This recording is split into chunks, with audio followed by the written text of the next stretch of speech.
సూరిబాబు, సూరిబాబు, ఏంటి సూరి ఈ మధ్య ఏదో పోగొట్టుకున్న వాళ్ళు అలా దిగాలుగా ఉంటున్నావు? ఏముంది రంగన్నమ్మ, నాది అని నమ్ముకున్న అతి విలువైనవి హఠాత్తుగా నావి కావు అని తెలిస్తే ఏ మనిషి అయినా ఎలా తట్టుకోగలడు చెప్పు. సూరిబాబు, ఈ లోకంలో ఏది నాది కాదనుకుంటేనే మనసు శాంతి ఉంటుంది. ఈ శరీరాన్ని వదిలి వెళ్ళిపోయే మనిషి అవి నావి ఇవి నావి అని ఆశలు పెంచుకోవటం మంచిది కాదు బాబు. నువ్వు చెప్పేదే నిజమే రంగన్నమ్మ. ఎక్కడో పుట్టి ఎలాగో పెరిగి ఏదో ఒక రోజున కన్ను మూసి ఏ తోడు లేకుండా వెళ్ళిపోయే మనిషి బంధాలు అనుబంధాలు పెంచుకోవడం అనవసరం.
నమస్కారం జగన్నాథం గారు. ఆహా, దయచేయండి దయచేయండి. నేను పుట్టి బుద్ధిరిగాక ఇన్నాళ్ళకి మా దేవి ఆలయానికి ఆ పార్వతీ పరమేశ్వరులే స్వయంగా నడిచి వస్తున్నట్టుంది. చాలా సంతోషం. జగన్నాథం గారు, మీ మాట కథం లేక వచ్చాం. అది నా అదృష్టం, మా ఆలయం చేసుకున్న అదృష్టం, మా ప్రజలు చేసుకున్న అదృష్టం. ఈశ్వర భక్తునిగా, అమ్మవారి బిడ్డగా ఆంధ్రదేశం అంతా ప్రసిద్ధికెక్కి అటు కాశీ విశ్వనాథుని ఆలయానికి అలంకరణగా నిలిచిన తమరు ఇవాళ మా ఆలయానికి రావడంతో మా జన్మ చిత్తార్థమైంది. జగన్నాథం గారు, దైవం అన్ని చోట్ల ఉంటాడని నమ్మే మనిషిని నేను. అయితే దైవాన్ని నమ్మే మనుషులు కొన్ని చోట్లే ఉంటారు. శిథిలమైన ఈ అమ్మవారి ఆలయాన్ని వేలకు వేల ఖర్చుతో పునరుద్ధరించిన మీరు మీ గ్రామ ప్రజలు దైవభక్తులని అర్థమైంది. మీ మధ్య ప్రశాంతమైన ఈ పల్లె పట్టున అమ్మవారి ఆరాధనలో నా జీవితాన్ని గడపాలని ఆశించి వచ్చాను. వచ్చిన మీ జీవితాలు, ఇక్కడున్న మా అందరి జీవితాలు తరించే రోజు వచ్చింది శంకరాచార్య గారు. మంచి రోజు చూసి ఆలయంలో అర్చన ప్రారంభించండి. అలాగే. నమస్కారం.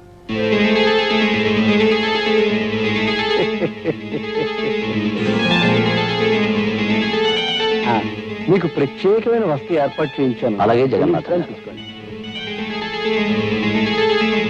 అయ్యా, తమరి దృష్టి ఆ దుర్గాదేవి మీదనే.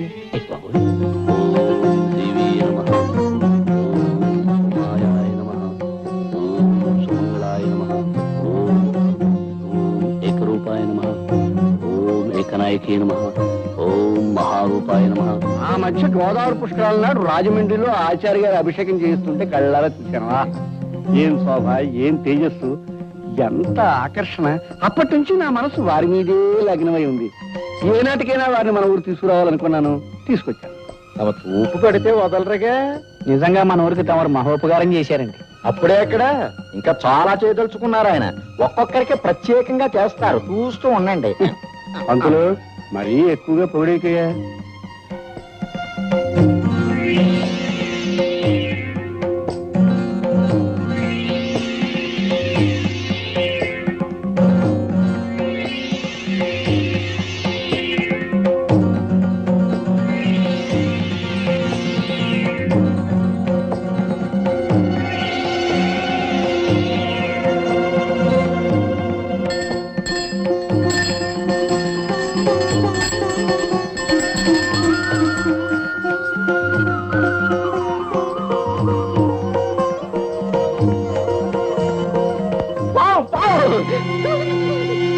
అది పావన్ అందరికీ తెలుసు. నువ్వు అరిచి చెప్పడం దానికి చంపే ఏర్పాటు చూడక. జగన్నాథం గారు, మీరందరూ కంగారు పడేదాన్ని ఏమీ చేయకండి. అది నా కూతురు రాధమ్మ తెలుపుడు పాము. హారతి తీసుకోవడానికి వచ్చింది. పావుని పెంచడం ఏమిటండి, ప్రమాదం కదండి. మనిషి కంటే ప్రమాదమైనది కాదండి. నిజంగా మనం ప్రేమించగలిగితే ప్రతి ప్రాణి మనకు ప్రాణం ఇస్తుంది. ఇది నా నాగరాజన్న.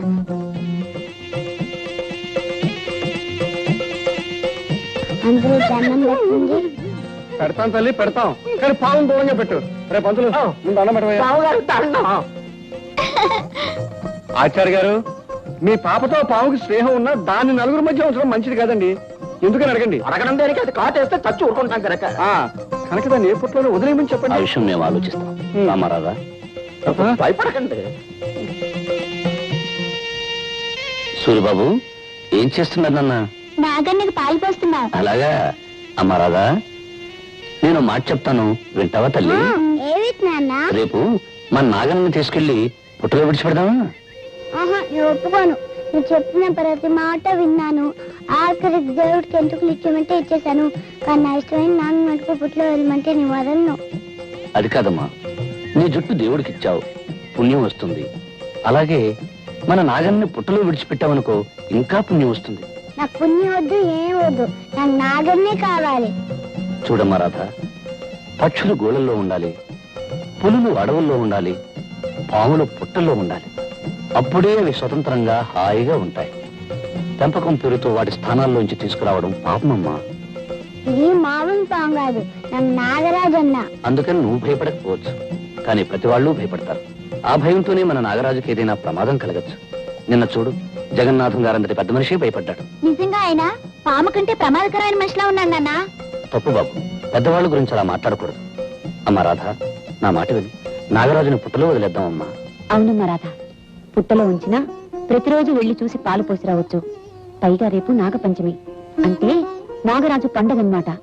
పండగ రోజు తన ఇంట్లో వదిలేస్తే నాగన్న ఎంత సంతోషిస్తాడో తెలుసా? సరే అయితే. నమస్కారం శంకరాచార్య గారు. నమస్కారం జగన్నాథం గారు. రండి రండి, కూర్చోండి. తమరిని ఒక సహాయం అడగాలని వచ్చాను. సహాయం అయితే అడగక్కర్లేదు, చెప్పి చేయించుకోవచ్చు. ఏమీ లేదు. మోదుగులపాలెంలో మా మిత్రుడు పెళ్లి, దాన్ని మహానుభావులైన తమరి చేతి మీదుగా జరిపించాలని నా అభిలాష. కనుక తమరు కాదనకుండా సాయంకాలం ఇలా శుభకార్యం జరిపించి రావాలి. దైవ కార్యం తర్వాత మహత్కార్యం పెళ్లి జరిపించడమే. ఇద్దరు మనుషుల్ని కలిపి దీవించడానికి అభ్యంతరమే ఉంది. తప్పకుండా వెళ్తాను. కానీ ఏమిటో చెప్పండి. సాయంకాలం అమ్మవారి పూజ జరపడం.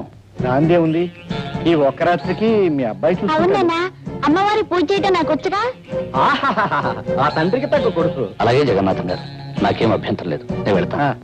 అయితే సాయంకాలం బండి పంపిస్తాను. తమరు ఆ బండిలోనే ఉదయం తిరిగి రావచ్చు. ఆ. మరి వెళ్తానా? ఇప్పుడు ఎందుకండి? మొదటిసారిగా మా ఇంటికి వచ్చారు, తీసుకోండి. తీసుకోండి.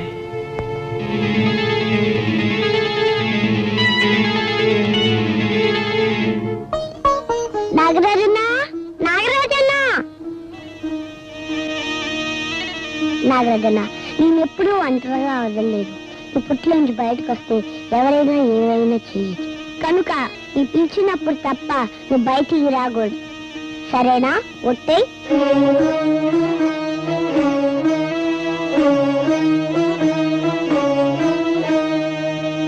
నాన్నగారితో నేను వెళ్తానమ్మా. నేను వెళ్తానమ్మా.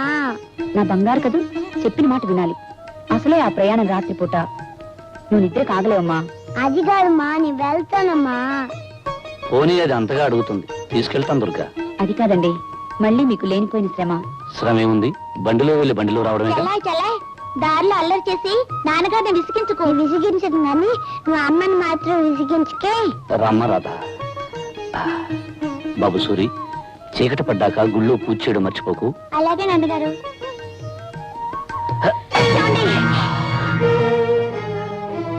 ఏం పర్వాలేదు, జాగ్రత్త. పదమ్మా.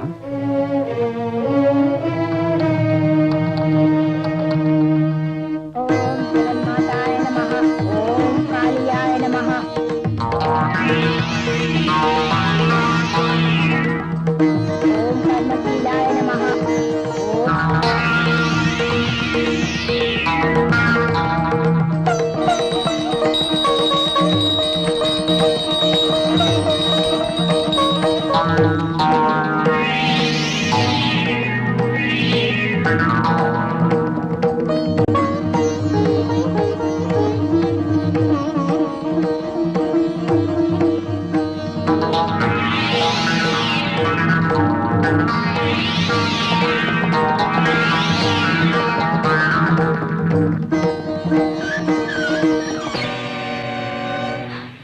జగన్నాథం గారు.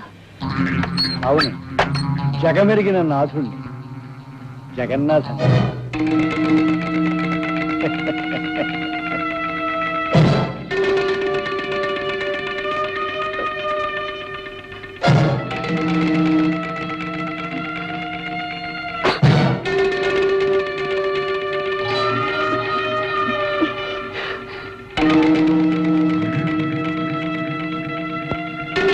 ఏమిటిది?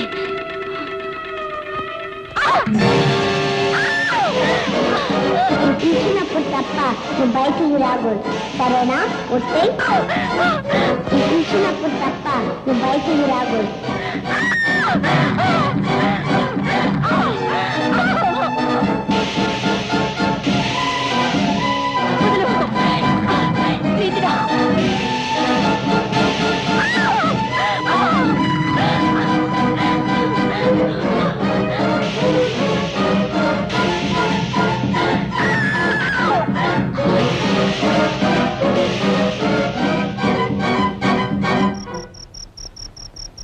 అమ్మా అమ్మా అమ్మా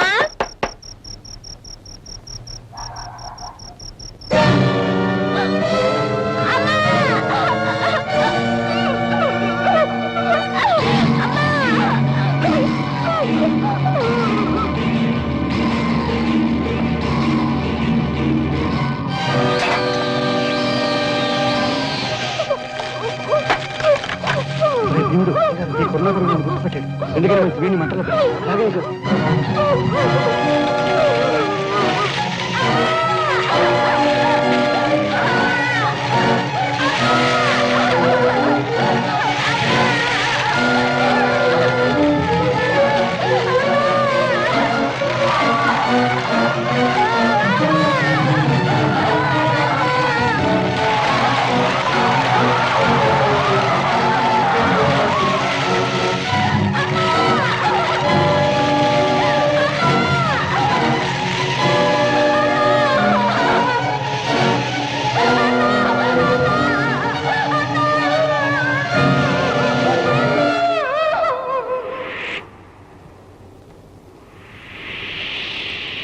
నాన్న నాన్న బాబు ఈ నాన్న మీద కోపంతో రావేమో మీ అనుకున్నా నీడను తిరిగిన వాడిని మీ మీద కోపం ఎందుకు తెచ్చుకుంటాను నాన్న? అది కాదు బాబు, ఆయనన్న మాటలకు నువ్వు మనసు కష్టపెట్టుకొని. అదేమిటమ్మా, ప్రేమతో ప్రాణం లాపించుకున్న మీకు కాకపోతే నన్ను మాటలనే అధికారం ఎవరికుంటుంది? అదేమిటి బాబు, పెంచుకున్నా పెరిగినా అంటున్నావు? నేనన్న మాటలు చెప్పిన విషయం నిజమేనా అనుకుంటున్నావా? లేదు బాబు, నిన్ను దారిలో పెట్టాలని ఆవేశంలో నువ్వు మా కొడుకువి కాదు అన్నాను, అంతేగాని. ఎందుకు నాన్న నన్ను ఓదార్చాలని ప్రయత్నం చేస్తావు? పాలు తెలుపు కాకి నలుపు అనేవి ఎంత నిజమో, నేను మీ కొడుకును కాదు అనేది అంత ఖచ్చితమైన నిజం. అవునమ్మా, చాలాసార్లు నాకు నిద్దట్లో అర్థం లేని కళ్ళలా కనిపించే దృశ్యాలకి అర్థం తెలిసింది. చెదిరి చెరిగిన గతము నాకు స్పష్టంగా గుర్తొచ్చింది. నేను మీకు నీటిలో కొట్టుకొచ్చి దొరికాను కదూ, ఆ ప్రవాహంలోకి నేను ఎలా పడ్డానో నాకు తెలిసి వచ్చింది. దానితో నా కర్తవ్యం ఏమిటో కూడా నాకు ఇప్పుడు తెలిసింది. ఏమిటి బాబు, ఏమిటి నువ్వు అనేది? నాకు జన్మనిచ్చిన తల్లి చనిపోయి ఉండొచ్చు, కానీ నా తండ్రి నా చెల్లెలు బ్రతికి ఉంటారు. వాళ్ళు కలుసుకుని తీరాలి. అంటే మమ్మల్ని వదిలి వెళ్ళిపోతావా? ఈ లోకంలో ఎవరు ఎవరితో శాశ్వతంగా ఉంటారు. జన్మ ఇచ్చిన కన్నవాళ్ళని వదిలి కట్టుకున్న వాడితో కలిసి వెళ్ళిపోతుంది ఆడపిల్ల. 9 నెలలు మోసి కని పెంచిన తల్లిని వదిలి తన దారిని తన భార్యతో వెళ్ళిపోతాడు మగపిల్లవాడు. జీవితాంతం కలిసి ఉండాల్సిన ఆలుమగలలు ఎవరో ఒకరు ముందుగానే శాశ్వతంగా వదిలి వెళ్ళిపోతారు. ఎంత గొప్ప బంధమైనా కొంతకాలమే ఉంటుంది, కాలమంతా నిలిచి ఉండదు. ఏమంటారు? ఏమంటాం బాబు, నువ్వు చెప్పేదంతా నిజమేగా. అందుకే ఇంతకాలం దూరమైన నా వాళ్ళని ఒక్కసారి చూడాలని ఉంది. బాబు, అమ్మా, ఈ జన్మలో మీ రక్తాన్ని పంచుకోకపోయినా మీ ప్రేమను పంచుకున్నాను. వచ్చే జన్మలో మీ కడుపునే పుట్టాలని, మీ బిడ్డగానే ఎదగాలని ఆ దేవుణ్ణి మరీ మరీ కోరుతున్నాను. బాబు.